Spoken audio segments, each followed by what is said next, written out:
ပရိသတ်များအားလုံးပဲမင်္ဂလာပါခင်ဗျမြန်မာ Good Story Channel ကနေပြန်လည်ပြီးတော့ကြိုဆိုလိုက်ပါတယ်ဒီနေ့မှာဆက်လက်ပြီးတော့တင်ဆက်ပေးသွားမှာကတော့အောက်လန်းဘိုးထင်နဲ့မရဏမြိုင်တို့စတုထပိုင်းဖြစ်ပါတယ်အားလုံးလည်း ready ဖြစ်ပြီဆိုရင်ဒီနေ့ကျွန်တော်စီစဉ်ကိုစလိုက်ကြအောင်ပါကြီးမားတဲ့တေလုံးကြီးများနဲ့တီးဆောက်ထားပြီးတော့ရေနံကြီးများဝါနေတဲ့အိမ်ကြီးများတီးရှိရလဲဖြစ်တယ်လို့ညို့မိုင်းနေတဲ့ကောင်းငယ်အောက်မှာအမိုင်းပေါ်မိုင်းစင်တဲ့ရွာကြီးမှာမရဏမြိုင်ရွာကြီးဖြစ်ပါတယ်ရွာထဲမှာအရက်9ပေများမြင့်တဲ့နိုင်ငံပိုင်းဝင်ဘလူးများကိုအိမ်ဆောက်လုပ်ဖို့နဲ့အလေးပင်မဖို့အသုံးပြုနေကြပြီးအရက်2ပေများသာရှိပြီးတော့မျက်နှာမှာအဖုထစ်ဗရက်ပြင်းနဲ့နိုင်ငံပိုင်းသာပါပြီးတော့အဲ့နိုင်ငံပိုင်းမှာလည်းစုပ်ပြတ်နေတဲ့မင်းစားကောင်လေးများဟာမရဏရွာရှိလူမှုတော့တဲ့အမှောင်ပညာသည်များရဲ့ကြုံများဖြင့်ဆဲခံဆိုခံရိုက်နှက်ကိုခံနေရလေတယ်၎င်းတို့ကညှို့မိုင်းနေတဲ့မရဏရွာကြီးထဲမှာသွာလာလှုပ်ရှားနေကြပြီးရွာလည်းရှိတခုတည်းသောတီရှိတဲ့ကြောက်တုံးများဖြင့်တိဆောက်ထားတဲ့အဆောက်အုံကြီးကမောကြီးကြလေတယ်အဲ့ဒီကြောင်မျောစင်တဲ့အဆောက်အုံကြီးမှာမြင်မာတဲ့ထမ်းပင်တပင်ခန့်အမြင့်ရှိပြီးတော့ကြောက်တိုင်တရံတီရှိကအပေါ်ဆုံးမှာသာမိတိုင်များနေညမပြတ်ထွန်းညီထားတဲ့အခန်းလေးတစ်ခန်းတီရှိလေတယ်ကြောက်တိုင်တရံအဆောက်အုံကြီးပေါ်တက်ရတဲ့လေကားမှာလက်ရမ်းမပါပဲကြောက်တိုင်ဘေးတွင်သာကွေ့ပတ်ပြီးတော့ထဲသွင်းထားလေတယ်ကြောက်တိုင်ရဲ့အောက်ခြေမှာတော့အသက်50ရွယ်မျိုးသား2ယောက်နဲ့မျိုးသမီး2ယောက်တို့ဟာကြောက်တိုင်ရဲ့တောင်း4တောင်မှာမတ်တက်ရက်ပြီးတော့စောင့်ကြနေလို့ကြောက်တိုင်အပေါ်ဆုံးရှိတခုတည်းသောဝင်ပေါက်တွင်လည်းမျိုးသား2ယောက်တို့စောင့်ကြနေကြသူတို့အားလုံးရဲ့လက်ထဲမှာမဲနှက်နေတဲ့တောင်မွေးကိုလည်းဆွဲကင်ထားကြလေတယ်ညောင်ကြသောချိန်မှာတော့မရဏရွာသူကြီးဖြစ်သူဟာတိုက်ပုံအင်းကြီးကိုဝစ်ဆင်ပြီးတော့ပိုးသားပေါ်အောင်ခေါင်းပေါင်းထားကပိုးသားပစိုးဟာတည်သက်ကြနာသွားဝစ်ဆင်လျက်နောက်ပါအချမ်းရံတချို့နဲ့အဲ့ဒီကြောက်တိုင်စောင်းကြီးနာကိုရောက်လာခဲ့လေတယ်တကြီးရောက်လာနဲ့လမ်းသွားလမ်းလာဘလူးနဲ့မင်းစာတို့ကလမ်းဘေးကိုကပ်ပြီးတော့ခေါင်းဟာမြေပြင်နဲ့ကပ်သည့်ထိကြောက်လန့်နေကြဝိတ်၍နေကြထိုမရဏရွာသူကြီးရဲ့အမိနာမမှာဥမာလာဟုအမိတွင်ပြီးတော့အမောင်ပညာများကိုဝိတ်စရိုတယောက်ကဲ့သို့အလုံးစုံတက်မြောက်ထားပြီးလူစင်စစ်မှနေ၍မကောင်းဆိုးဝါးတယောက်ဖြစ်သွားသူဖြစ်ပါတယ်သူပုံမှန်တရံမှာအနေအေးပြီးတော့စိတ်ထားကောင်းတဲ့တတိတရွယ်တယောက်နဲ့တူတော်လဲအတော့ကိုရုံမှာရက်ဆက်တဲ့သူတယောက်ဖြစ်ပါလေတယ်။ဒါကြောင့်သူလာလမ်းမှာအလုတ်ကျန်းလုပ်ရတဲ့ဘလူးများကြုံပြုတ်ခံထားတဲ့မှင်စာလေးများမဆိုထားနဲ့မရဏရွာမှာနေထိုင်ခွင့်ရတဲ့မကောင်းဆိုးအမှောင်ပညာသည်များသည်ပင်မျက်နှာချင်းဆိုင်၍ပင်မကြည်ရဲပဲရောက်ရနေရာမှာခေါင်းကိုငုံပြီးတော့မျက်လုံးပင်လှမ်းမကြည့်ရဲအောင်ထိကြောက်ကြလေတယ်။မကြောက်ရလည်းမဖြစ်ပေအเจ้าမှာစိတ်မထင်ကမရဏရွာသည်ဥမာလာလက်ဖြောက်တစ်ချက်တီးုံဖြင့်မရဏရွာမှရွာသူရွာသားများ၏အသက်နှင့်ဘလူးမင်းစာအဆရှိတဲ့တရဝါများ၏အသက်အားရယူနိုင်စွမ်းရှိသောကြောင့်ဖြစ်ပါသည်။ဥမာလာနှင့်ချွေရန်တို့ဟာယခုကြောက်တိုင်အဆောက်အုံနားကိုရောက်တဲ့အခါကြောက်တိုင်ကိုစောင့်ကြရတဲ့ပညာသည်အမျိုးသမီးအမျိုးသား၄ယောက်တို့ဟာဒူးထောက်ပြီးတော့ခေါင်းကုံငုံကဥမာလာအယိုသေးပေးလိုက်ကြလေတယ်။အဲ့ကဥမာလာကျေနပ်စွာပြုံးလိုက်ပြီးတော့ကဲကိုတောင်ဝန်နေမြဲတိုင်းပြန်ထမ်းဆောင်ကြ။ဒါနဲ့ထူးဆန်းတာဘာတွေကြုံရလဲ။ဘာမှမကြုံရပါဘူးသခင်ကြီး။ကြောက်တိုင်ဝင်းတဲ့ကိုသခင်ကြီးတို့ကလွယ်ပြီးဘယ်သူမှမဝင်ခိုင်းပါဘူး။အေးကောင်းတယ်။မင်းတို့ထမ်းဆောင်နေတဲ့တောင်ဝန်ကအကြီးဆုံးပဲ။ငါကြားတာတော့ဒိုးရွာကိုတိုက်ခိုက်ခြင်းတဲ့ကောင်တွေရှိတယ်တဲ့။တောင်ကြီးမှာတော့ဘလူးကောင်100လောက်အဆောင်ချထားတယ်။ဒီကောင်တွေထက်မင်းတို့တောင်ဝန်ကပူကြီးတယ်ဆိုတာသတိပြုကြားလား။စိတ်ချပါသခင်ကြီး။ကျုပ်တို့အသက်ရှိသေးတော့ဒီကြောက်တိုင်မှာသခင်ကြီးကလွယ်ပြီးဘယ်သူမှတက်ခွင့်ပေးမှာမဟုတ်ပါဘူး။အေးကောင်းတယ်။တကြီးကအဲ့လိုပြောပြီးတဲ့နောက်ကြောက်တိုင်ဘေးမှာထဲသွင်းတိဆောက်ထားတဲ့အကာမပါတဲ့လေကားခတ်ချင်းချင်းမော်ကိုတက်လိုက်တကြီးတယောက်ထဲသာတက်သွားခြင်းဖြစ်ပြီးတော့ဂျန်နဲ့အချွေရန်နဲ့နောက်လိုက်နောက်ပါများဟာကြောက်တိုင်အခြေမှာရက်ဆောင်နေကြလေတယ်တကြီးကကြောက်တိုင်ကြီးအပေါ်ဆုံးကိုရောက်သွားပြီးတော့ထိတ်မှရှိတဲ့အခန်းအားဝင်းဟန်ပြင်လိုက်တဲ့အခန်းတကားဝမှာမီးထွန်းထားတဲ့နေရာနဲ့မလန်းမကန့်မှာစောင့်နေတဲ့ပညာသည်2ယောက်တို့မှာဒူးထောက်ပြီးတကြီးအားနှုတ်ဆက်ဂါရဝပြုလေတယ်တခင်ကြီးအေးမင်းတို့ကဒီရွာမှာပညာအမြင့်ဆုံးပညာသည်2ယောက်ပဲဒီခန်းထဲကကြောက်ကငါတို့တွေကိုပေးခဲ့တဲ့အထက်ပညာသည်တစ္ဆာကြောက်ဆိုတော့မင်းတို့သိဒီကြောက်သာဒီနေရာခွာရင်ထလန်းဆရာတွေကဒုရွာတဝက်ကိုလာပြီးတော့နှိမ်နှင်းလိုက်အေးဒီကြောက်သာမြစ်တာတောင်ကိုရောက်သွားမယ်ဆိုရင်တော့ငါတို့တရွာလုံးပျောက်ကွယ်သွားလိမ့်မယ်ဆိုတော့မင်းတို့လည်းသိအဲ့တော့ဒီကြောက်ကဒုရွာရဲ့အသက်ပဲငါတို့ဘယ်ထလန်းဆရာမှလာပြီးတော့မနှောက်ဆက်ရဲတာဒီတစ္ဆာကြောက်မယ်အဲ့ဒါကိုမင်းတို့မြဲမြဲသတိရကြရလားဟုတ်ကဲ့ပါသခင်ကမရဏရွာသူကြီးဦးမာလာကကြောက်တိုင်မော်ရှိအထက်ပုတ်ကိုများနဲ့အပေးကူလှုပ်ထားတဲ့ကြီးလိမ်ပြီးတော့အယောင်တောက်နေတဲ့လက်သီးစုပ်ခန့်ကြောက်တုံးအားတကားကိုဖွင့်ပြီးတော့ကြည့်လိုက်ကြောက်နိုင်ရများအပြည့်ကာယံထားပြီးတော့ဝင်ပေါက်တစ်ခုသာရှိတာကြောင့်မရဏရွာရဲ့ရဲသားထည့်ထားတဲ့ကြောက်ခန်းကြီးမှာမှောင်မဲလို့နေတယ်ဒါမဲ့တကြီးဝင်သွားတာနဲ့ကြောက်တုံးကြီးမှာအယောင်များလင်းလက်လာပြီးတော့တခန်းလုံးလင်းသွားလေတယ်ရွာတကြီးကအတန်းကြောင်သစ္စာကြောက်ကြီးကလက်နောက်ပစ်ပြီးတော့အချိန်တန်းကြောင်ကြည့်လေတယ်ကြည့်ဝေးပြီးတဲ့အခါအခန်းမှာပြန်ထွက်ချိန်ကြီးမားတဲ့တစ်ချက်ကြီးများဖြင့်ပြုလုပ်ထားတဲ့တကားစောင်း2ယောက်မှာပြန်ပြီးတော့ပိတ်လိုက်လေတယ်တကားကြီးကမင်းလုံးသာထိုးထားပြီးတော့တောက်ခတ်ချင်းတော့မရှိပြီရွာကြီးကအခန်းတကားပြန်ပိတ်နေတဲ့တကားစောင်း2ယောက်ကတေချာကြီးကထပ်ပြီးတော့စကားဆိုလိုက်ပြန်နေဒီကြောက်တိုင်ပေါ်လာတဲ့သူကငါကလွဲပြီးတော့ကျန်တဲ့သူအကုန်တတ်ကြလားမင်းတို့ပညာစွမ်းကိုငါယုံကြည်တယ် စိတ်ချပါသခင်ဒီသစ္စာကြောင့်ဘယ်သူမှယူလို့မရစေအောင်ကျုပ်တို့တက်နဲ့အာမခံတယ်ကောင်းတယ်ကြောက်ပါသွားရင်လည်းမင်းတို့ကအရင်သေရမှာလေအဲ့တော့အသက်နဲ့အာမခံတင်တာပေါ့တကြီးဦးမာလာကခက်ပြုံးပြုံးမူရဖြင့်ကြောက်တိုင်ပေါ်မှာအဆောင်နှစ်ယောက်ဟာအဲ့လိုပြောပြီးတဲ့နောက်ကြောက်တိုင်ပေါ်မှာနေပြီးမြင်တွေ့နေရတဲ့တောတောင်များကိုကြည့်နေသူကဟိုဝေးတနေရာမှနေအလင်းအောင်အောက်မှာရှိနေတောတောင်များကိုကြည့်ပြီးအတန်ခတ်မာမာနဲ့တယောက်တည်းကျုံဝါနေတယ်ငါအရေးအောက်ကိုအဲ့ဒီနေရာတွေပါရောက်စေရမယ်တက်ရှိမှန်သမျှငါပေးတဲ့အသက်ပဲရှိစေရမယ်မရဏမြိုင်ကြွားရဲ့အရေးကတလောကလုံးလွှမ်းစေရမယ်မရဏမြိုင်ရွာတကြီးဦးမာလာအဲ့လိုတယောက်တည်းရေယိုပြီးတဲ့နောက်လက်အားနောက်ပြစ်ကအကာရံမပါတဲ့ကြောက်တိုင်ဘေးရှိလေကားမှကြောက်တိုင်အောက်ကိုအေးလူလူဆင်းသက်နေပါလေတော့တယ်တေးမင်းကြီးများအုံဆိုင်ပြီးတော့ညီညာပြန်မြူးနေတဲ့တစ်တော်ကြီးရဲ့တစ်ချမ်းမှာနေရောင်ရှိပြီးတော့တစ်ချမ်းမှာတော့နေရောင်မရှိမှောင်မဲနေတဲ့မိုးသားတိမ်လိပ်တို့ကြီးဆိုးလို့နေပါတယ်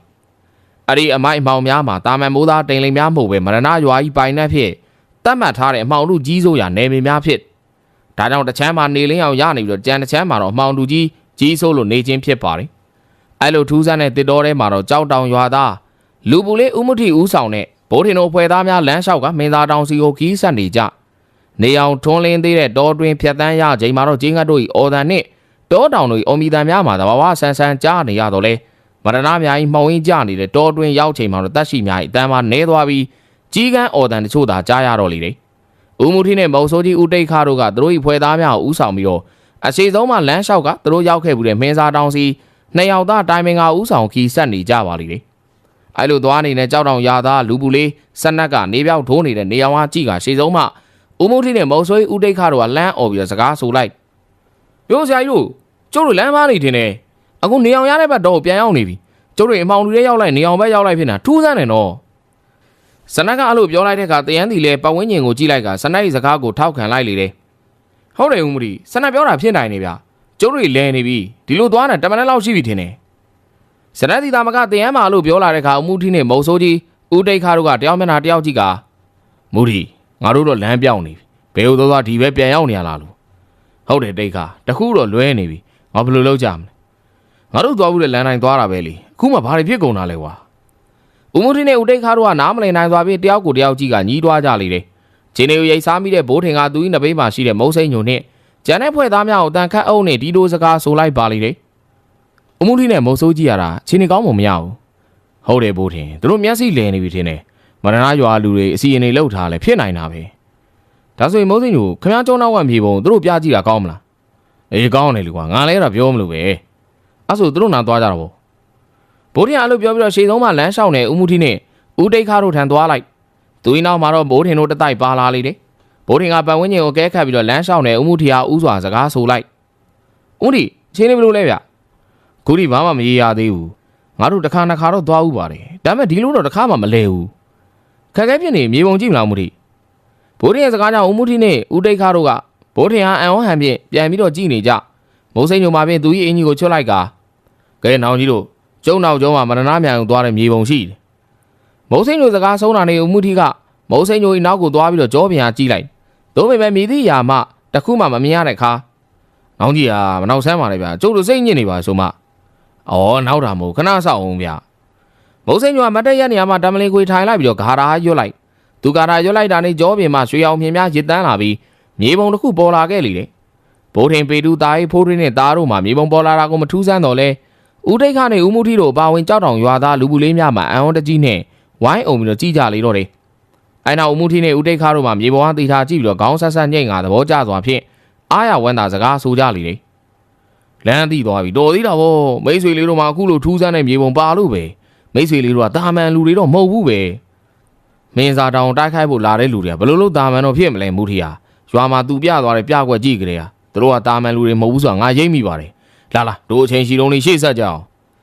မုံဆိုးကြီးကအဲ့လိုပြောပြီးတော့ရှေ့ဆက်သွားလေတယ်ဒေါ်ကျွမ်းနဲ့မုံဆိုးများမလို့မြေပုံကတစ်ချက်ကြည့်လိုက်တာနဲ့ဘယ်ပုံပဲနည်းသွားအမိကိုစမ်းစိတ်ပဲသိရှိနိုင်စွမ်းရှိလေတယ်မုံစိမ့်ညိုတဲ့ထိုင်နေရာမှာမတ်တက်ရက်လိုက်ကအင်ကြီးကပြန်လဲဝစ်လိုက်ပြီးတဲ့နောက်ဘိုးထင်တို့နဲ့အတူဦးမူထီနဲ့ဦးတိတ်ခါတို့နောက်ကိုလိုက်ပါသွားလိုက်ပါလေတော့တယ်ကြီးမားတဲ့သစ်ပင်များရှိတဲ့တောနယ်ကြီးထဲမှာဒရိတ်ဆန်သေးတို့ရဲ့အယိုးစုများကဟိုနားဒီနားရှိလို့နေတယ်ဒေါ်ဒီမှာညိုမိုင်းနေပြီးတော့တိတ်ဆိတ်ငြိမ်သက်၍နေပါတယ်ငှက်အော်တမ်းပင်မဆိုထားနဲ့အင်းဆက်ပိုးမွားများ၏တမ်းပင်မကြပဲတောကြီးမှာတာမန်ထက်ပူ၍ကြောချမ်းစရာကောင်းလှယခုတောကြီးထဲမှာဦးမူထီနဲ့ဦးတိတ်ခါတို့ဦးဆောင်ပြီးတော့ ကြောက်တောင်ရွာသားလူဘူးလေးများနဲ့တူဘိုးတင်တို့အဖွဲ့အတူတူလမ်းလျှောက်နေကြဒေါ်ကြီးမှာတိတ်ဆိတ်နေတာကြောင့်သူတို့၏ခြေဖြင့်သိရွက်ချောင်များအားနင်းတဲ့ခြေတံမှာအတိုင်းသားကြားလို့နေရပါလိမ့်တယ်အဲလိုတိတ်ဆိတ်စွာလမ်းလျှောက်နေချိန်ကျေလောင်တဲ့ကြီးတော်တန်များရုတ်တရက်ပေါ်ထွက်လာပြီးတော့သူတို့ရဲ့ဥကောင်းထက်မှာကြီးကန်းများဝဲပြန်နေလေရာဦးမှုထင်းနဲ့ဦးတိတ်ခါတို့နှစ်ယောက်ဟာနောက်မှဖွဲသားများလဲကြီးကရက်တန့်မှုအတွက်လက်ကာပြပြီးအချက်ပြလိုက်လေခြေတံများရက်တန့်သွားတဲ့အတွက်တောကြီးထဲမှာတော့ကြီးကန်းငှက်များဤတအားအော်တန်သာကြားရလေတယ်ကြီးကန်းများအော်တန်ပျောက်သွားတဲ့အခါမှရှေ့ဆုံးမှနေဦးဆောင်နေတော့ဦးမှုထင်းတို့နှစ်ယောက်ဆက်သွားတဲ့အခါမှာကြံတဲ့သူများလည်းဆက်ပြီးတော့သွားလိုက်ကြဒီလိုမောင်တလဲမိုင်းတလဲတောကြီးမြမဲထဲမှာအဲ့ချိန်ခဏသာပေးပြီးတော့ခီးဆက်လာရ3ရက်မျှတော့အချိန်မှာတော့ကြီးမားမြင်မားလာပြီးတော့တတောင်နဲ့ထူးခြားခြားထိုးထွက်နေတဲ့တောင်ကြီးတတောင်နားကိုရောက်လာကြလေတယ်အဲ့တောင်မှာမင်းစားတောင်ဖြစ်ပြီးတော့တောင်မှာတိမ်ကိုးများစားအမဲအောင်ခိုးငွေများသာရစ်ဝိုင်းလို့နေပါလေတယ်တောင်ကြီးနဲ့ခလန်းလန်းမှာဘိုးတင်တို့စကန်းချလိုက်ပြီးတော့ပါလာတဲ့ရိတ်ခါကြောင်များထုတ်၍မီးလွတ်စားတော့လိုက်ကြအဲ့နောက်သူတို့ကညအချိန်တစ်ပင်ကြီးတစ်ပင်အောက်မှာထိုင်ကနောက်လုံးမြလုပ်ငန်းစဉ်အားတိုင်ပင်ဆွေးနွေးကြပါလိမ့်တယ်ဘိုးထင်ကသူ၏အစီရင်နဲ့ပြုလုပ်ထားတဲ့အဝိစာများလွေထဲမှာထုတ်ကာဦးမုတ်တီနဲ့ဦးတိတ်ခါအကန်းပေးနဲ့စကားဆိုလိုက်ဦးနီနဲ့ဦးတိတ်ခါကျုပ်ခမားတို့ပေးတဲ့အဝိစာတွေကိုအစီရင်လုပ်ထားတယ်တာမန်များနဲ့ပြည့်လို့မသေးတဲ့ပညာတွေကိုအဲ့အစီရင်ချီတာများနဲ့ပြင်တေအောင်တတ်နိုင်နေဗျာအားဆိုဘိုးအဆင်ပြေတာပေါ့ဘလူးတွေတန်ကြားနေရပြီငါတို့အင်အားနဲ့ဆိုဘလူးတွေကိုအကုန်လုံးတော့တတ်နိုင်မှာမဟုတ်ဘူးဟုတ်တယ်ငါတို့ဖွဲ့အားလုံးဘယ်လောက်ရှိလဲဒူးလေးဘယ်နဲ့လဲပါလဲဦးတိတ်ကမှအဖွဲသားများကြည့်ပြီးတော့မေးလိုက်တယ်အဲ့ကဦးမုတ်တီကမဆိုင်မတော့ပဲပြန်ဖြေလိုက်လေတယ်တရန်တို့က4ယောက်စနတ်တို့က4ယောက်ငါတပည့်က10ယောက်မင်းနဲ့ငါနဲ့ဘိုးထင်တို့အဖွဲတွေက2ယောက်ပဲအားလုံးများသမား22ယောက်ရှိတယ်အေးမြအလုံးလောက်ရှိတယ်မလားပါပါတယ်အေးကွာအားဆိုလည်းဒီညတော့အေးဟိုကအိတ်ကြတာပေါ့ကောင်းတယ်မနေ့ပြန်တိုက်ပွဲဖော်မှာပဲအချိန်တွေကိုကြည့်ပြီးတော့မီးစင်ကြီးကားကြတာပေါ့ခုတော့နားကြအောင်ဦးမုတ်တီစကားကြောင့်ဖွဲသားများမလန်းမကန်းမှာဝိုင်းဖွဲ့ပြီးတော့အိတ်ကမိခင်သူ့ဖွဲနေသူစကားတိုးတိုးပြောလို့နေကြဘိုးထင်တို့ဒီလည်းမှောင်မဲနေတဲ့တောအုပ်ထဲမှာတပြေးညီအိတ်ကြပြီးအတန်တိုးနေချင်းချင်းစကားဆိုနေကြဘိုးတင်ငါ့ဘဝမှာဒီခေတ်ကအတိတ်စိတ်ဆုံးလို့ပဲပြောရမှာပဲဟုတ်တယ်ပြီးတူပြီးအော်တန်တော့မကြအောင်တိတ်စိတ်လုံးတယ်ခုချိန်ဆိုကိုမြာရိပ်မှာတခြားသူတွေကိုစုံနေလောက်ပြီကွာအေးမိမရပါတယ်ကိုမင်းအောင်ကိုပေါတူတို့ကဒိတ်ဆုံးကနေမှာပဲဒီလိုရကိုမြာရိပ်သွားကြလို့အကြောင်းရှာနေရလေကွာအေးအောင်တန်းတို့ကြော်လင်းတော့ရောက်နေလောက်ပြီဒီကောင်လေးနဲ့ရံမဖြစ်အောင်တော့ကြာနေပဲကွာဘိုးရင်းတို့3ယောက်ပြောစကားများကိုနားထောင်နေသူသားနဲ့ဖိုးတွေးတို့ဒီလဲသူတို့မျက်လုံးထဲမှာပေပင်ရွာလေးကိုပြန်လဲမြင်အောင်လို့နေပါတယ်နွားကြောင်ရင်းနဲ့တစ်ပင်ရဲအောင်မှာထိုင်ကားစကနိုင်လူကြသည်ကိုလည်းအမှတ်ရမိသလိုကလေးများမြောက်ပင်ပေးပြီးတော့နွားဝှေ့တန်းကစားခိုင်းသည်ကိုလည်းပြန်လဲမြင်အောင်နေမိပါတယ်ကိုတူးတို့ဖိုးပြားတို့ကလေးဘက်ထောက်စီပြီးတော့ခေါင်းချင်းတိုက်ကနွားစကြက်မှာနွားခွေပြိုင်ပွဲအမှတ်ရမိကလေးသားမကလူပြပေါက်ရွယ်များကလည်းအဲ့လိုနွားခွေတန်းကစားတတ်ကြလေတယ်အလူတန်းမင်္ဂလာဆောင်မှာတရားလုံးမန်းတက်တိုင်တော်တဲ့သွားခုံနဲ့စားကြနောက်ကြသည်များကိုလည်းအမှတ်ရလို့နေတယ်တာရရဲ့စိတ်ထဲမှာတော့လှရင်အလုံးမင်းသတိရမိနေတယ်လှရင်ကသူအခုလိုဘေးဒုက္ခနဲ့ကြော်အမှန်းသိရပါကငိုမဲမဲမျက်နာလေးနဲ့မိုင်ယူရဲ့မဆန်းမှုတားမီကိုလည်းစိတ်ကူးရင်ပြီးတော့ကျင်းနဲ့နေမိသူနီးသူဖိုးလေးစီလည်းမိကြော်သတိရနေမိပါတယ်ငယ်စဉ်ကတည်းကချစ်မြတ်နိုးခဲ့ရတဲ့မိကြော်ဟာတိစိတ်ကမုံတီကျင်တော်လည်းမတိစိတ်မှာတော့ဖြင့်လွမ်းဆွလို့နေမိယခုလိုပြန်လဲမရှိနိုင်တဲ့အနေအထားမှာတော့ပို့လို့ပင်သတိရလို့နေပါတယ်သူတို့နီးသူစနက်ကလည်းအတန်တိုးတိုးနဲ့သူတို့ရွာသတိရကြောင်းတွေလည်းပြောဆိုနေကြသလိုတရန်တို့ဖွဲ့သည်လည်းထိုနီးသူပဲဖြစ်ပါတယ်မုတ်ဆိုးဦးတိတ်ခါနဲ့ဦးမှုထီမှာမြည်သည့်စကားမှမပြောဘဲငိန်သက်စွာအိတ်နေကြပြီးတော့မုတ်စိတ်ညိုမှာဖြင့်တစ်ပင်တွေအောက်မှာတမ်မလင်ခွေထိုင်ပြီးတော့တရားထိုင်လို့နေတယ်ဒိုနဲ့သူတို့ကမနှက်ပြန်စတင်တိုက်ခိုက်ပြီးတိုက်ပွဲတော့သူတို့ကိုသူတို့သေးသူများဖြင့်မှတ်ယူထားကြကဒီညကုံလုံးကနောက်နေ့အတွက်မသေးကြတော့တွေးထားကြသူများဖြစ်၍စိတ်လိုလက်လိုအိတ်ချင်းမျိုးမဟုတ်တဲ့အတွက်အိမ်မပြောကြပဲစကားတီးတို့ပြောနေကြကအချိန်လေးနဲ့ခါမှာစကားပြောတန်များပျောက်ကွယ်သွားပြီးတော့မှောင်မဲနေတဲ့တောကြီးနဲ့လိုက်ဖက်စွာငိန်သက်တိတ်ဆိတ်သွားကြပါလိမ့်တော့တယ်တိတ်ဆိတ်ပြီးတော့မောင်မိုက်နေတဲ့တောကြီးရဲ့တစ်ပင်တစ်ပင်အောက်မှာမုံစိန်ညိုတယောက်မအိတ်သေးပဲနဲ့တရားထိုင်လို့နေတယ်သူနဲ့မလန်းမကန်းမှရှိတဲ့ဘိုးထင်တို့မှာအိပ်ပျော်လို့နေကြပြီဖြစ်ပါတယ်မုံစိန်ညိုတိတ်ဆိတ်ပြီးတော့မိသည့်အတန်ပလန်မှမကြားတဲ့တောကြီးမြတ်မဲထဲမှာတရားထိုင်နေရတဲ့အတွက်အတော့ကိုတရားထိုင်လို့ကောင်းနေတယ်အဲချိန်သူကြီးနားတွင်းသောအကိုဖြစ်သူမုံစိတ်ဖြူကြီးစိုးစကားတန်ကြားလာရလေတယ်ဘိုးလိုက်မင်းတော်တယ်မင်းကအမှောင်ကနေအလင်းကိုပြောင်းနိုင်နေသူပဲ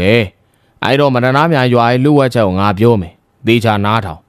မရဏများရွာလေမှာကြောက်မျှော်စင်တစ်ခုရှိအဲ့ဒီမှာသစ္စာလို့အမည်ရတဲ့ကြောက်တစ်လုံးရှိအဲ့ဒီကြောက်ကြောက်မဲ့မရဏများရွာကိုတို့ထလန်းစရာတွေနှိမ်နှင်းလို့မရအဲ့ဒီကြောက်ကိုယူနိုင်မရဏများရွာတဝက်ပြက်ပြီအဲ့ဒီကြောက်ကိုမြစ်တာတောင်ထိပ်သာသွားထားနိုင်တော့ဘယ်တော့အခါမှမရဏများရွာဆိုတာပေါ်လာမှာမဟုတ်တော့အဲ့တော့ရွာတွေကကြောက်ကိုရအောင်ယူပါယူပြီးရင်မြစ်တာတောင်ကိုသွားထားပါအဲ့ဒါကသာမရဏများရွာကိုနှိမ်နှင်းနိုင်မယ်တခုတည်းသောနီးလန်းမယ်ကြောက်ကိုယူပြီးတောင်အောက်ဆင်းနိုင်ပြီဆိုတာနဲ့ငါတို့တွေလာခဲ့မယ် ဘိုးထင်သူ့အပေါင်းအသင်းနေနဲ့ခွဲမထားနဲ့အဲ့ဒါတေချာဂယူးဆိုင်ပါဘိုးလိုက်မုံစိန်ပြူစကားဆုံးတဲ့ကမုံစိန်ညိုကတရားထိုင်ခြင်းကိုဖြုတ်လိုက်မြည်သည့်အချိန်ရှိပြီဆိုခြင်းကိုဘလို့မှမှန်းလို့မရဘူ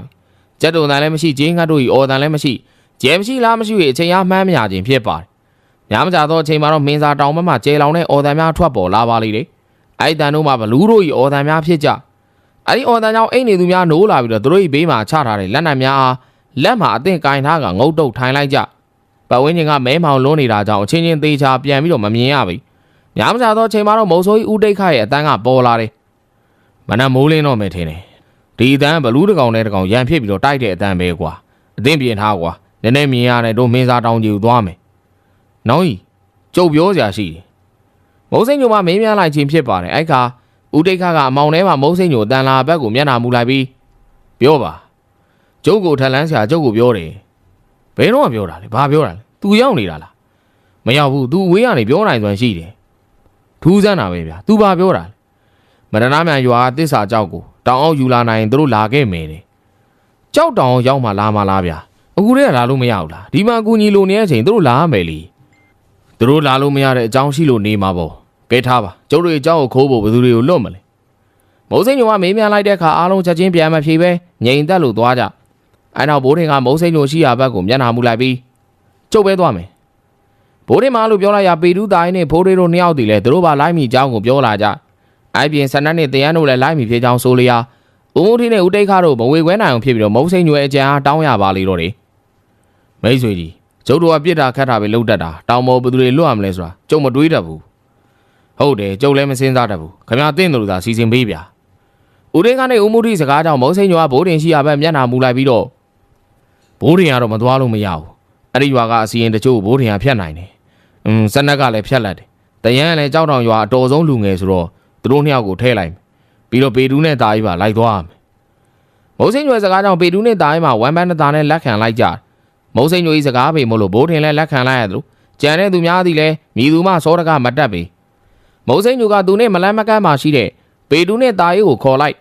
်အမောင်ထဲမှာမျက်စိကျင်သားရသွားရိုးရိုးရိတ်တိတ်မြင်နိုင်စွမ်းနေကြသဖြင့်ပေတူးနဲ့တာကြီးကမုံစိန်ညိုနားသွားလိုက်မုံစိန်ညိုကသူ့နားရောက်လာတဲ့ပေတူးနဲ့တာကြီးဟာအတန်ခတ်တိုးတို့နဲ့သူမစရာရှိတဲ့စကားများကိုမှားကြားလိုက်လေပေတူးနဲ့တာကြီးမင်းတို့ဘိုးတင်ကိုသေချာဂယူးဆိုင်ရမယ်ဘိုးတင်ကအမောင်ပညာသေးဆိုတာမင်းတို့လည်းသိတယ်မရဏရွာအမောင်ပညာသေးတွေအတွက်ပြောဆိုင်ရပဲဘိုးတင်စိတ်မပြောင်းဖို့မင်းတို့တာဝန်ယူရမယ်အားကြောင့်မင်းတို့သူတို့နဲ့ထည့်ပေးလိုက်တာတတိထားကြမင်းတို့အားလုံးဘေးမစီရမ်းမခပဲပြန်လာနိုင်ဖို့ငါမြစ်တာပို့ပေးနေမယ်စိတ်ချကျုံးကမုံစိန်ညိုတို့ပူနေတာမုံစိန်ညိုကလက်နက်လည်းမပါဘူးပြီးတော့တိုက်လည်းမတိုက်ခိုက်တတ်ဘူးလေမပူနဲ့တခါတည်းကျရင်လက်နက်မိတ်ပြီးတော့မတိုက်ခိုက်တာပူကြောက်စရာကောင်းတယ်တော်သေးတယ်မုံစိန်ညိုပါလာလို့ပဲတော့မသူကျုပ်တို့ဘာလို့လောမှမသိဘူးကဲမကြခင်မိုးလင်းတော့မှထင်တယ်စားတတ်တော့အမှောင်ရောလာပြီပြင်စင်တာရှိတာပြင်စင်ကြကွာဟုတ်ကဲ့မုံစိန်ညိုတိုင်းနဲ့ပေတူးကမုံစိန်ညိုနားမှနေ၍ဘိုးတင်နားကိုပြန်သွားလိုက်ကြလေတယ်ဒါနဲ့ဘိုးတွေမှာဘိုးတင်တို့ဟာဆဆရာကျူးဆိုင်ဖို့မာနေတယ်လို့ဘိုးတင်တို့ဒီလဲဘိုးတွေနဲ့တာရစိတ်ပူပန်ကတေချာကျူးဆိုင်ဖို့မှာကြားနေကြတယ်သူတို့နီလူစနက်အားဓမုံအရှိကြီးနဲ့စမုံတို့မှာစိတ်ပူပန်ကမှာနေတယ်လို့တရန်ကိုလည်းသူဤပေါင်းသိမ်းများမှာစုပြုံတို့ကမှာကြားနေကြပါလေတော့တယ်အရက်ဆယ်ပြီးကြော်ပြီးတော့နိုင်ငံပိုင်းသာဝစ်စင်ထားတဲ့ဘလူးများတောင်ကြီးမှာအကောင်100ကျော်ခန့်စားလို့နေကြတစ်သားပင်ပြုတ်လောက်ထားတဲ့ခွမ်းများတဲ့ကိုမင်းစာလေးများမှာရင်တလောင်းလောင်းနဲ့အသားများထည့်ပေးနေကြဘလူးများအတွက်ရင်ကောင်တလောင်းလောင်းနဲ့အသားများကိုထည့်ကျွေးနေတော့လဲမင်းစာလေးတို့ဤမျက်နှာမှာကြောက်ရွံ့လို့နေကြတယ်သူတို့ကြောက်လန့်နေကြသည်မှာလည်းအကြောင်းရှိတချို့သောကျန်းတန်းတဲ့ဘလူးများမှာအစာကျွေးတဲ့မင်းစာလေးတို့တခါတည်းကိုက်ဖြတ်စားတော့ပြစ်ကြတော့ကြောင့်ဖြစ်ပါတယ်ယခုလဲရင်တလောင်းလောင်းအသားတို့အတန်အသင့်ဟာတစ်သားနဲ့ပြုတ်လောက်ထားတဲ့ခွက်ထဲကိုထည့်ပေးနေတဲ့မင်းစာတကောင်ကဘလူးတကောင်မှလက်ဖြင့်ကောက်ယူစုပ်ကင်ထားလျာတခြားသောဘလူးများမှာသဘောကျပြီးတော့ရီမောနေကြလေတယ်သူတို့ရဲ့ရီမောတန်ကြောင့်ပတ်ဝန်းကျင်ကိုဟိန်းထွက်လို့နေပါတယ်အဲ့ဒီချိန်အသက်50ကျော်လူတစ်ယောက်ကလက်မကြာပုတ်ကိုကိုင်ကမင်းစာတကောင်ကဖမ်းထားတဲ့ဘလူးဟာရိုက်လိုက်ပြီးတော့ခတ်ထန်သွားပြီးငောင်ငန်းလိုက်လေတယ်ဘာလဲမင်းကနောက်နေ့တော့ဒီကောင်လေးတော့အစာဖြစ်ချင်တာလားခုမင်းတို့ကြွေးတဲ့အသားတွေကမင်းတို့လိုကောင်တွေရဲ့အသားတွေဆိုတာမမေ့နဲ့အဲ့လူကြီးပြောစကားဆုံးတဲ့အခါမှာဘလူးကြီးကမင်းစာလေးကလွတ်ပေးလိုက်ပြီးတော့သူ့ရဲ့ရှေ့မှာချထားတဲ့ရင်တောင်းတောင်းနဲ့အသားတုံးကမကြင်မနှက်နဲ့စားနေလေတယ်ဂျာဘိုးကင်ထားတဲ့လူကြီးကမင်းစာလေးကြီးကအတန်ခတ်မှနဲ့ငောင်ငန်းလိုက်ပြန်လေတယ်မင်းတို့တွေကအလုံးလုံးနဲ့လေးတီလေးကန်တယ်နောက်တစ်ခါဆိုမတားတော့ဘူးအလကားငပြင်းကောင်တွေမြန်လို့ဂျာဘိုးကင်ထားတဲ့လူကြီးရဲ့စကားကြောင့်မင်းစာလေးများကကြောက်လန့်တကြားနဲ့ဘလူးများရဲ့ရှေ့မှာချထားတဲ့တစ်သားကွက်ကြီးများတဲ့သူနှစ်ယောက်တွဲထမ်းလာတဲ့တစ်သားစီများတဲ့ထဲလာတဲ့အသားများကိုကန့်မြန်ထည့်ကဘလူးများနဲ့ဝေးရာကိုထွက်သွားကြလေတယ် ယခုဘလူးများနှင့်မင်းစားများပြင်ကြာဖို့ကင်ထားတဲ့လူကြီးတီရှိရာနေရာကမင်းစားတောင်း၏တစ်တော်ဘက်ချမ်းမှာဖြစ်တခြားဘက်ချမ်းမှာတော့ကြောက်ကမ်းပါကြီးသာတီရှိလေတယ်တောင်ကျေရှိတစ်ပင်များကိုရှင်းလင်းထားပြီးတော့ကွင်းပင်ဖြစ်နေတဲ့အဲ့ဒီနေရာမှာဘလူးများနှင့်အုပ်စုဖွဲ့နှင့်နေကြပြီးတော့ကြောင်းမရှိတဲ့အချမ်းကိုဖြင့်ဘလူး10ကောင်တွဲတန်းစီပြီးတော့လမ်းလျှောက်ကကင်းလှည့်လို့နေတယ်သူတို့ကအဲ့မြင်ကွင်းကိုခလန်းလန်းမှာရှိတဲ့တစ်တော်ထဲမှာတစ်ပင်များပေါ်မှာတက်နေတဲ့ဘိုးတင်တို့လူစုကမြင်နေရခြင်းလည်းဖြစ်ပါတယ်ဘိုးတင်ပေတူတာ၏စနက်နှင့်တရားတို့မှာတောင်ပေါ်တက်ဖို့အတွက်အချိန်တွေကိုကဲခတ်နေပြီးဘလို့မျိုးတောင်ပေါ်ကိုတက်ရမှာကိုဝိုင်းကူစဉ်းစားလို့နေကြတစ်ပင်ခေါင်များမှာတက်နေတဲ့ဦးမှုထီကသူ၏ဘေးမှာရှိတဲ့ဦးတိတ်ကအခက်တိုးတို့နဲ့စကားဆိုလိုက်ကျိုးကောင်တောပြောမခေါ်လာတာမှန်သွားတယ်နှုတ်မဆိုကျိုးတို့တဲ့သူကဘုဒ္ဓခရောက်မှထင်တယ်အေးလေဘာမှရှားစားစရာမှမရှိတာကဲဟိုကောင်တွေဝင်လို့ရအောင်တို့ဘယ်လိုလုပ်များတကန်ရအောင်တော့တိုးရမှာပဲတိုးကြီးမှတိုက်တာပေါ့ဗျာရုပ်သေးသေးဖြစ်နေသူတို့ဝင်လို့လွယ်တာပေါ့အဲ့လိုပဲလုပ်ရမှာပဲလေကဲအားသူကျုပ်တို့ရှေ့ဆက်တက်ရအောင်ဦးမွန်းတီနဲ့ဦးတိတ်ခါကတစ်ပင်မမပြန်ဆင်းလိုက်ပြီးတော့တခြားသောဖွဲ့သားများကိုသူတို့ရဲ့အစီအစဉ်ကိုတိုးတိတ်ပြောကဘလူးများရှိရာနေရာသို့တဖြည်းဖြည်းတိုးကပ်သွားလိမ့်တယ်မုံစိန်ညိုမှလွဲ၍အားလုံးလက်နက်ကိုစီကင်ထားကြဘိုးတွေမှာတမြောင်ခါမှချိတ်ထားပြီးတော့လွဲကိုလွဲထားကသူ၏လွဲထဲရှိအစီအများကိုလက်ဖြင့်စမ်းကြည့်လို့နေတယ်သူ၏ဘေးမှာတော့သားနဲ့သားရီတို့ရှိနေပြီးသူတို့၏လန်ရှင်များကိုခတ်တူတို့ဖြစ်အောင်လန်ယုံများကိုချိုးပြီးတော့လက်မှကင်ထားကြဇန်နနဲ့တရားမှာဘိုးတင်တို့၏ရှေ့မှာဖြစ်တယ်သူတို့ငောင်းမှာလူစုမကွဲစေရန်တေချာကျူးဆိုင်ပြီးနေကြကျန်တဲ့ကြောက်တောင်ရွာသားများနဲ့ဖိုးထွေးသားတို့ကဒူးလေးကိုစီနဲ့ဖြစ်ပြီးတော့ဦးတိတ်ခါမှ၄နှင်းဖြစ်ပါတယ်အဲ့လိုတဖြည်းဖြည်းတိုးသွားပြီးတော့ကွင်းမြင်နဲ့မလန်းမကန်ရောက်တဲ့အခါဦးတိတ်ခါတစ်ပင်မော်တက်ရန်ဟန်ပြလိုက်ပြီးတော့ဘိုးတင်တို့အဖွဲ့ကိုဖြင့်သူတို့နဲ့အတန်လှမ်းတဲ့နေရာမှာနေရာယူစေတယ်အားလုံးတစ်ပင်မော်ရောက်သွားချိန်မှာတော့ဦးတိတ်ခါခက်ကြီးကြီးတစ်ကိုင်းတစ်ကိုင်းပေါ်မှာမတ်တရက်ကဘလူးများရှိရာကိုမျက်နှာမူလိုက်အဲ့နောက်သူမလန်းမကန်မှာရှိတဲ့ဦးမှုထီကလဲမကြည့်ပဲဘလူးများရှိရာသို့လေးကိုချိန်နေတဲ့စကားဆိုလိုက်မူထီငါကြာဖို့ကင်ထားတဲ့ကောင်လေးနဲ့ပြစ်လိုက်သူတို့ဒီဘက်ရောက်လာမှမင်းတို့တိုက်တိတ်ခါအဲ့ကောင်ဘလူးတွေလို့မဟုတ်ဘူးနော်မော်ဆရာဖြစ်မယ်ဘိုးတင်ပြောတဲ့အစီရင်များနဲ့ပြစ်မှရမယ်ထင်တယ်အေးပါကွာငါများတယ်မှာစီရင်ချီထားပါတယ်ဟောအေး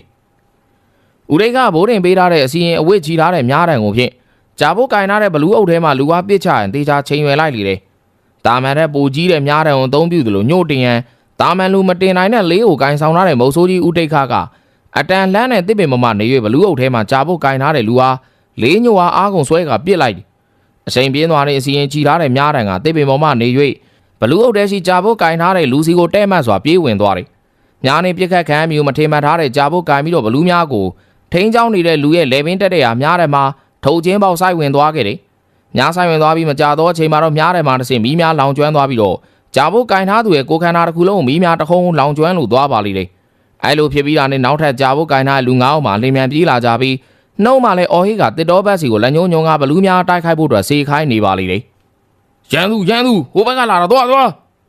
းကြာဖို့ကင်ထားတဲ့သူများမှာသူတို့ကြာဖို့များဖြင့်နီးစပ်ရာဘလူးများကိုရိုက်ပြီးတော့ခိုင်းနေတယ်အဲ့ကဘလူးများကလူကြီးပေါင်လုံးခန်းရှိတဲ့တစ်သားတုံများကိုလက်မကင်ကအော်ဟိမန်မဲပြီးတော့ဦးတိတ်ခါတို့ရှိရာစီကိုပြေးဝင်လာကြလေတယ်ဒေါ်ဆန္ဒရောက်တာနဲ့ဦးမှုထီကသူကြီးကြောက်တောင်ရွာသားများပြစ်ခတ်တိုက်ခိုက်ဖို့အတွက်အချက်ပြလိုက်တာနဲ့တိပင်မမလူပူလေးများကသူတို့၏လက်ထဲမှာဒူးလေးတို့ဖြင့်ဘလူးများကိုပြစ်ခတ်တိုက်ခိုက်လေတော့တယ်ဘလူးများ၏ကိုမှများတယ်များဆိုင်နေတော့လေရှေ့ကိုတိုးမြဲတိုးကတိပင်များကိုသူတို့၏ကိုနှင့်ပြစ်ဆောင်ပြီးတော့ရှေ့ဆုံးမှာတိပင်ကိုတိုက်ခိုက်လေတယ်ကြောက်တောင်ရွာသားလူပူလေးများမှာမြေပြင်သို့ပြုတ်ကျလို့မတတ်ဖြစ်သွားတယ်အဲ့ကဦးမှုထီကတန်ခတ်ကျဲကျဲနဲ့အော်ဟစ်ပြီးတော့သတိပေးလေတယ်ကိုလုံးမပြစ်နဲ့မျက်လုံးပြစ်ကြဦးမှုထီစကားကြောင့်ဖိုးရေးသားတို့ပါဝင်လူပူလေးများမှာဘလူးများ၏မျက်လုံးအားချိန်ပြီးတော့ပြစ်ခတ်လိုက်ကြအကောင်ကြီးမှပြီးတော့ပြူးကျဲတဲ့မျက်လုံးများရှိခြင်းကြောင့်ဘလူးများ၏မျက်လုံးအားပြစ်ခတ်ခြင်းမှာတော့ထိရောက်ပေတယ်ဘလူးများသူတို့၏မျက်လုံးများပြစ်ခတ်ခံလိုက်တဲ့ဖြင့်ဘာမှမမြင်ရတော့တဲ့အတွက်မြင်သမျှကိုဒေါသနဲ့တိုက်ခိုက်နေတော့အချင်းချင်းထိခိုက်မိကြပြီးဘယိုဘရဲတွေဖြစ်ကုန်ကြအဲ့အတွက်ကြာဖို့ကင်ထားတဲ့သူများသူတို့၏ခါမှာချိတ်ဆွဲထားတဲ့ခယူသင်းတရံရာတစ်ခုမှုတ်လိုက်ရကျဲလောင်တဲ့အတန်ပေါ်ထွက်လာပြီးနောက်ထပ်ဘလူးများထပ်ပြီးတော့ရောက်လာပြန်လေတယ်အဲဒီကဘိုးထင်းတို့9ယောက်ကတောင်ပေါ်တက်တဲ့လမ်းမှာဘလူးများမရှိတော့တာကိုတတိထားမိပြီးတော့ခက်မြန်အဲ့ဒီလမ်းစီကိုပြေးလွှာသွားလိုက်ကြပါလေတော့တယ်မင်းစားတောင်ကြီးမှာတော့ဘလူးများနဲ့ကြောက်တောင်သားများစုပါဝင်တဲ့လူသားတို့တိုက်ပွဲဖြစ်လို့နေပေတယ်မုံဆိုးကြီးကဘလူးများကိုခိုင်းစီနေတဲ့ကြာဖို့ကင်ထားတဲ့ပညာသည်များကိုဘိုးတင်ပေးတဲ့အစီရင်ဖြင့်ပြစ်ခတ်ကမီးလောင်တိုက်သွင်းနေလို့ဖိုးတွင်းနဲ့သားအပါဝင်ဦးမုတ်တီဦးဆောင်တဲ့ကြောက်တောင်သားလူပူလေးများမှာဘလူးများ၏မျက်လုံးများကိုတိုက်ခိုက်ရာအတော့ကိုထိရောက်လို့နေပေတယ်အဲလိုရောက်ရက်ခတ်နေအောင်ခွင်ကောင်းယူပြီးတော့ခက်မြန်တောင်တက်လမ်းပေါ်သို့သွားသူဘိုးတင်တို့9ယောက်ဟာပတ်ဝန်းကျင်ကိုကြည့်ပြီးတော့တောင်ပေါ်တက်ဖို့အတွက်ပြုလုပ်ထားတဲ့လေကားလေးတိုင်းတက်လို့သွားပါတယ်အဲချိန်သူတို့၏နောက်မှလက်ခုပ်တီးတန်ကြားပြီးစနက်နဲ့တရမ်းမှဒူးလေးကိုနောက်ကိုလှည့်ချိန်လိုက်သူတို့ကြံသူများလဲနောက်လှည့်ကြည့်လိုက်ကြရာတောင်တက်လမ်းတစ်ဘေးတောထဲမှထွက်လာတဲ့မင်းစာလေးတစ်ကောင်အားတွေးလိုက်ရ အဲ့ဒီမင်းသားလေးကဘလူးကောင်ဖမ်းခံထားတဲ့မင်းသားလေးဖြစ်ပါတယ်သူဤခြေတစ်ဖက်မှာနာနေရန်ရှိပြီးတော့သူတို့ကလန့်ချီရန်ဖြင့်စကားပြောလို့နေတယ်တနာဆွေမင်းသားလေးရဲ့ရုပ်သွင်းကြောင့်လူပူလေးနှစ်ယောက်ဖြစ်တဲ့ဆန္ဒနဲ့တင်ရန်တို့မှာများဖြစ်မပြည့်သေးပဲဘိုးတင်ကိုလှည့်ကြည့်ပြီးတော့မင်းငေါ့ကအချိန်တွေကိုမေးလိုက်အဲ့ကဘိုးတင်ကများဖြစ်မပြည့်ရန်လက်ကပြလိုက်ပြီးမင်းသားလေးကိုကြည့်ကမေးမြန်းလိုက်တယ်မင်းသားလေးမှာစကားပြောတဲ့ဟန်မရှိအမူအရာဖြင့်တောင်ပေါ်မတက်ရန်သူ့နောက်လိုက်ရန်ပြောပြနေတယ်သူပြောတဲ့အကြောင်းအရာကိုဘိုးတင်ပေတူတာရီတို့ကောင်းစွာနားလေကြအကြောင်းမှာဘိုးတင်တို့နေထိုင်ပေးရွာမှာစကားမပြောတတ်သူဖြစ်ခဲ့ဘူးတဲ့မင်းအောင်မိန်းမနဲ့သူတို့ချေရန်လက်ပင်စကားပြောခဲ့ဘူးတာကြောင့်ဖြစ်ပါတယ်ဆန္ဒနဲ့တရားကအတန်ခတ်တိုးတိုးနဲ့ဘိုးတင်ကမေးလိုက်ဘိုးတင် तू ဘာပြောနေတာဒီလမ်းသွားရန်သူတွေလာလိုက်မယ်တဲ့တောင်ပေါ်တက်ချီသူ့နောက်လိုက်ခဲ့လို့ပြောတာရုံးကြုံပါမလားအဲ့ဒါတော့ကျုပ်တို့လည်းမသိဘူးလေဘလို့တော့မင်းချိန်ဆွဲလို့တော့မရဘူးညရီကုံဝိုင်းဒူးလူဒုက္ခရောက်လိမ့်မယ်ဘိုးတင်ကြောင့်ဘလို့တော့မှမသိစဉ်းစားနေချိန်မင်းသားလေးမှာတောထဲကိုလက်ညှိုးထိုးပြပြီးတော့သူဒီလဲတောထဲကိုဝင်ပုန်းနေတယ်ဒါကြောင့်ဘိုးတင်တို့ဒီလဲတိတ်မစင်းစားပဲနဲ့တောတွင်းဝင်ပုန်းလိုက်ရမှာကြာတော့ချိန်မှာတော့အရက်ခုနှစ်ပေများရှိတဲ့အလုတ်ကျန်းခိုင်းတဲ့ဘလူးကောင်များဟာတစ်တုံးများကိုလက်မကိုင်ကတောင်းကိုဆင်းလာကြတောင်မွေးကင်ထားတဲ့ပညာသည်များစီလဲဆင်းလာကြပါလိမ့်တယ်ပညာသည်များနဲ့တူမရဏရွာသူကြီးဦးမာလာပါလာလိမ့်တယ်ဦးမာလာကတောင်စင်းလန်းဆုံးမှာရက်တက်လိုက်ပြီးတော့သူကြီးပညာသည်များကိုအတန်ခန့်မာနဲ့မှားကြလိုက်လိမ့်တယ်ငါတောင်စင်းလို့မရဘူးငါဂရီးဖြတ်လို့မရဘူးအဲ့တော့မင်းတို့သာဒီကောင်တွေကိုတုတ်တင်ခဲ့ကြလားဒီကောင်တွေမသေးဘဲနဲ့တော့တောင်ပေါ်ပြန်တက်လာဖို့မစင်းစားနဲ့ကြားကြလားစိတ်ချပါသခင်ကျုပ်တို့ဒီကောင်တွေအပြတ်ရှင်းခဲ့မယ်အေးဒီလန်တော်ဝိုင်းမှာတိုက်ခိုက်ဘလူးနဲ့အလုံးသွားဘလူးတွေကိုရောပြီးတော့နေရာချထားတယ်မလားချတာပါသခင်အေးပြီးတာပဲအိုင်ကောင်တွေကိုဘလူးစာကျွေးလိုက်တော့ဦးမလာလို့ပြောပြီးတော့တယောက်တည်းတောင်ပေါ်ကိုပြန်တက်သွားလိမ့်တယ်အလုံးသမားဘလူးများနဲ့ပညာသည်များစီလည်းတောင်ကြီးရှိတိုက်ပွဲစီကိုထွက်ခွာသွားကြပါလိမ့်တယ်တော်ထဲမှာပုံအောင်နေတဲ့ဘိုးတင်တို့ကအချင်းတွေကိုအမတ်မတင်တိလိုက်ရပြီးမင်းသားလေးကယုံကြည်သွားပြီးတော့သူ့နောက်ကိုလိုက်ခဲ့ဖို့လက်အချင်းအပြင်ခေါ်နေတဲ့မင်းသားလေးနောက်ကိုလိုက်သွားလိုက်ကြပါလိမ့်တော့တယ်ဘလူးများကိုလည်းငါအပိုင်းစာများကိုရင်ကောင်များဝဲလို့နေတယ်ခုတ်ထစ်ထားတဲ့ဘလူးများရဲ့အသားစာများတစ်သားဖြင့်ပြုတ်လုထားတဲ့စီထဲမှာထည့်ထားလိမ့်တယ်အဲဘလူးအသေးများရဲ့အသားများမှထွက်တဲ့အနံ့ကတတော်မနှိမ့်မြို့စပွဲကောင်းပြီးအော်ဂလီဆန်လောက်တဲ့အထိကိုပြင်းချလိမ့်တယ်အခုအဲ့ဒီအသားဆိုင်များပေါ်မှာလမ်းလျှောက်နေသူများရှိသူတို့ကတခြားမဟုတ်မင်းသားလေးခေါ်ဆောင်နောက်ကိုလိုက်လာတဲ့ဘိုးထင်တို့ငါ့ကိုပဲဖြစ်ကြပါတယ်ဘိုးထင်လက်ထဲမှာအစီရင်ပတ်ထားတဲ့ဓမြောင်ရှိသလိုတာရင်နဲ့ပေတူးတို့လက်ထဲမှာလည်းအစီရင်ပပွားတက်ထားတဲ့လှန်တိုနှစ်ချောင်းရှိက